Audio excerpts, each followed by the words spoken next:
Немов грибами після дощу трасу Київ-Чоп вкрило ямами. Такої кількості вибоїн ще й так швидко, буквально за пару тижнів, не з'являлося на дорозі від початку її капітального ремонту, визнають шляховики.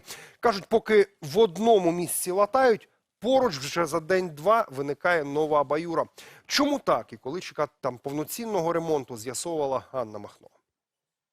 1,5 десятки ями – це лише вздовж кількох метрів. Це міжнародна траса Київ-Чоп. І схожа ситуація, чи не на кожному кілометрі. Десь вибоїни зустрічаються рідше, а десь густенько яма до ями. Аби оминути їх, водії маневрують смугами. Хто не встигає, змушений стрибати баюрами.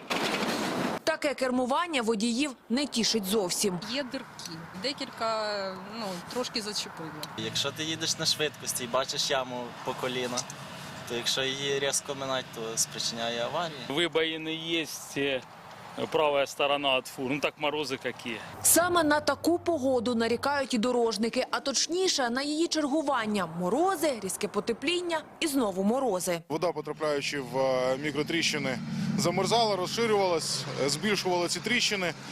Від інтенсивного руху ці тріщини по краях викришувалися. Відтак подекуди трасу вибоїнами ніби плямами вкрило, визнають шляховики. То, здається, замостили на другому місці знову яму. Стільки ям за 13 років ще не було. Саме стільки цій ділянці на Рівненщині будували Київ-Чоп практично заново до Євро-2012. Гарантійний термін 5 років уже минув давно.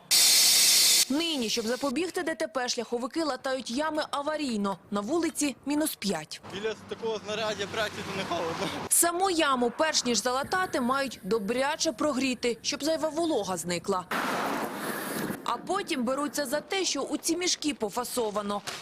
Це так званий холодний асфальт. Саме його використовують у мінусову температуру. Зараз холодно, він так спеціально зроблений, щоб заложувати ямки ці. За день приблизно ми латаємо, може бути 20 ям, може бути 30 ям. Це лише одна з понад 10 бригад на Рівненщині. Але поки, кажуть, 150 квадратних метрів залатають, зо 30 знов з'являється.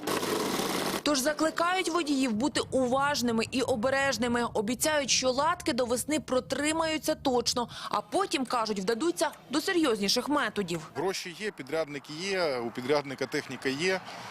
Чекаємо тільки погоду. Там, де нині яма на ямі, верхній шар асфальтобетону замінять повністю. На цей ремонт планують витратити 244 мільйони гривень. Дав би Бог, щоб довше не стояло. Анна Махно, Олександр Ковтунець, Рівненщина, Спецкор, 2+2.